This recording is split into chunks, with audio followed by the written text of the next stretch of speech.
चंदन अपने परिवार के साथ रामगढ़ नाम के गांव में रहा करता था। चंदन एक किसान था और वो खेती करता था और जो खेती करके कमाता उसी से उसका गुजारा होता। चंदन की बीवी अनीता बहुत समझदार थी और उनकी एक बेटी भी थी जो कि 5 साल की थी और उसका नाम अंजलि था। पापा आ गए, पापा आ गए। हाँ बेटा। क्या हुआ जी, आप बहुत उदास लग रहे हैं। इस बार भी कोई मुनाफा नहीं हुआ, गाल बहुत कम दामों में गया है। इसमें परेशान होने वाली क्या बात है, इस बार दाम कम गए हैं तो अगली बार बढ़ जाएंगे। 2 साल से घटे ही जा रहे हैं और तुम कह रही हो मैं परेशान न हूँ। अगर ऐसे ही रहा तो हम तो सड़क पर ही आ जाएंगे और अंजलि बिटिया का भविष्य भी तो है। आप परेशान मत होइए, भगवान सब ठीक कर देगा, उस पर भरोसा रखिए। हाँ पापा, मम्मी सही बोल रही है, भगवान पर भरोसा रखो, सब ठीक हो जाएगा। ऐसे ही कई दिन बीत जाते हैं और चंदन की खेती में उसे कोई लाभ नहीं मिल पा रहा था। वो बहुत परेशान था। ये देखकर अक्सर अनीता भी परेशान हो जाती थी। फिर एक दिन अनीता की सहेली सीता उससे मिलने आती है। अनीता बहन कहाँ हो?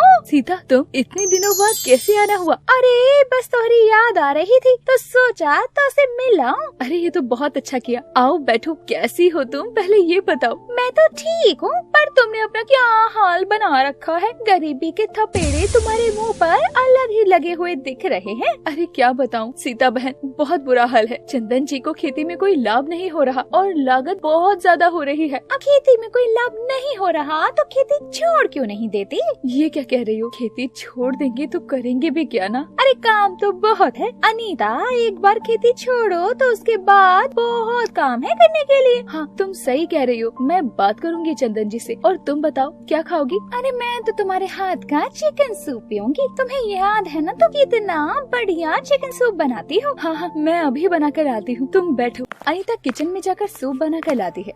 ये रहा तुम्हारा चिकन सूप। अनीता तुम्हारा तो कोई जवाब नहीं है, सूप तो बड़ा स्वादिष्ट बनाया है। तुम्हें अच्छा लगा और ले लो, वही पहले जैसा स्वाद है, बहुत अच्छा है। अनीता तुम एक काम क्यों नहीं करती, तुम सूप की ही दुकान खोल लो।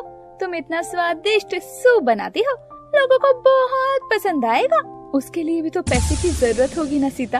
अरे उसकी टेंशन मत लो, सरकार किसानों को लोन देती है, तुम वहाँ से लोन ले लो और सूप का कारोबार शुरू कर दो। सीता तो सूप पीकर वहाँ से चली जाती है और अनीता पूरे दिन सीता की बात के बारे में सोचती रहती है। और जब शाम को चंदन घर आता है तो वो चंदन को भी बताती है। सूप बेचने वाली बात सुनकर चंदन सोच में पड़ जाता है, पर अनीता के बहुत समझाने के बाद चंदन मान जाता है और बोलता है, देखो अनीता, मैं कोई लोन नहीं ले सकता। पहले तो वो लोग प्यार के नाम पर कुछ नहीं लेते, पर बाद में वो परेशान करते हैं। हमें कहीं और से पैसों का बंदोबस्त करना होगा। चंदन जी, इतना पैसा कौन हमें उधार देगा? सबको हमारी हालत के बारे में पता है। हाँ ये बात तो है, पर मैं लोन नहीं ले सकता। चंदन जी एक काम करो, मेरे जो जेवर हैं उन्हें गिरवी रखकर आप पैसे ले लो, उससे कारोबार शुरू कर लो और बाद में आप मुझे वो जेवर छुड़वा कर दे देना। नहीं अनीता, जेवर तुम्हारे अपने हैं, मैं उन्हें नहीं ले सकता। चंदन जी आप जेवर गिरवी रख दीजिए ना, बाद में आप मुझे नए और जेवर दिला देना। अनीता के बहुत कहने पर चंदन जेवरों को गिरवी रख देता है और उससे जो पैसा मिलता है उससे वो सूप बेचने का कारोबार शुरू करता है। और धीरे धीरे ठंड का मौसम आता है। ये दिसंबर की कड़ाके की ठंड थी और चंदन को सुबह सुबह उठकर सूप बेचने जाना होता है। चंदन जी आज तो बहुत ठंड है, आप सूप बेचने कैसे जाएंगे?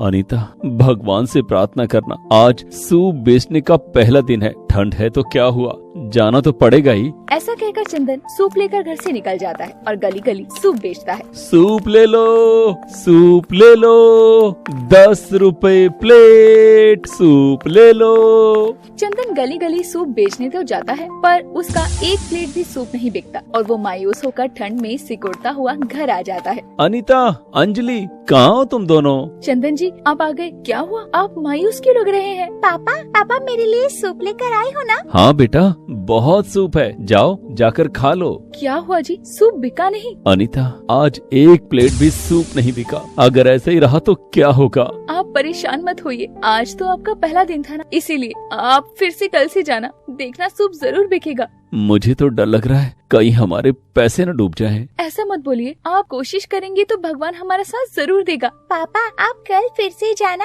आप ही तो सिखाते हैं ना, अगर एक बार एग्जाम अच्छा ना हो तो मेहनत करनी चाहिए, आप इतनी जल्दी कैसे हार मान सकते हो? ठीक है अनीता, कल तुम फिर से सूप बना कर देना, मेरी बेटी बोल रही है तो मैं जरूर जाऊंगा। और दूसरे दिन चंदन फिर से सूप बेचने जाता है। बाहर इतनी ठंड होती है, फिर भी चंदन सुबह सुबह सूप लेकर निकल जाता है। सूप ले लो, सूप ले लो, चिकन सूप ले लो, सिर्फ 10 रुपए, सूप ले लो। भैया तुम्हें ठंड नहीं लग रही? इतनी ठंड में सूप बेचने निकले हो? ठंड तो है साहब, पर कर भी क्या सकते हैं, परिवार को पालने के लिए काम तो करना पड़ता है ना। ये बात तुमने सही कही। वैसे सूप कितने रुपए प्लेट है? सिर्फ 10 रुपए प्लेट है। अच्छा भैया 2 प्लेट दे दो, सर्दियों में गरम गरम सूप पीने का मजा ही कुछ और है। सही कहा। वो 2 प्लेट सूप चंदन को दे देता है और धीरे धीरे चंदन के सारे सूप बिकने लगते हैं। ये सब देखकर चंदन का भाई रमन बहुत जलन महसूस करता है, जो कि छोटा था और बहुत लालची था। रमन का घर उसके पड़ोस में ही था और कुछ दिनों पहले उसकी नौकरी भी छूटी होती है, तो वो घर में ही रहता है। रमन अपनी बीवी को चंदन के घर रोजाना भेजता। रमन से उसकी कामयाबी झेली नहीं जा रही थी। एक दिन रमन की पत्नी शीला अनीता से कहती है, अरे भाभी आपको पता है रमन की नौकरी नहीं है अब, तो क्या आप मुझे सूप बनाना सिखाएंगी? रमन भी सोच रहे हैं भाई साहब के साथ जाकर सूप बेचने का काम शुरू कर दे। हाँ ये सही रहेगा, इससे चंदन को भी मदद मिल जाएगी। मैं तुम्हें चिकन सूप बनाना सिखा दूंगी। धीरे धीरे शीला भी अनीता से चिकन सूप बनाना सीख लेती है और अपने पति को सूप बनाकर देने लगती है। अब दोनों भाई मिलकर सूप बेचने लगते हैं। उनकी बिक्री भी अच्छी होती है, दोनों का सारा सूप बिक जाता है। फिर घर आकर वो दोनों पैसों का बंटवारा करते हैं। भाई ये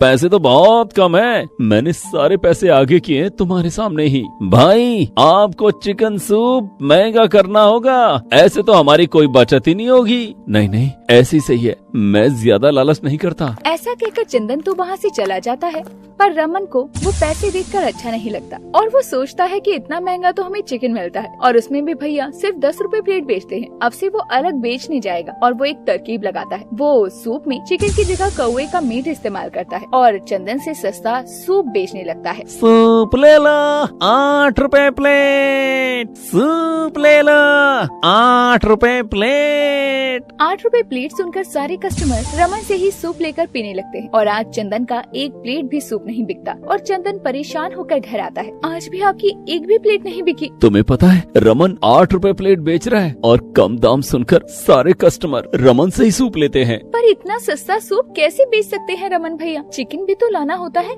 लागत भी तो होती है, तो बचत क्या होती होगी? मैं जानता हूँ रमन कोई हेर फेर कर रहा है। चंदन सोचता है रमन इतना सस्ता सूप कैसे बेच सकता है। वो सोच ही रहा था कि तभी वो देखता है कि रमन कौवों को पकड़ रहा था और चंदन समझ जाता है कि वो चिकन की जगह कौवे का सूप लोगों को बेच रहा है और इसकी शिकायत वो पुलिस में जाकर कर देता है। रमन और शीला को पुलिस पकड़ कर ले जाती है, जिसके बाद चंदन का सूप फिर से बिकने लगता है और धीरे धीरे उसे इतना मुनाफा होता है कि वो अपनी चिकन सूप की दुकान खोल लेता है।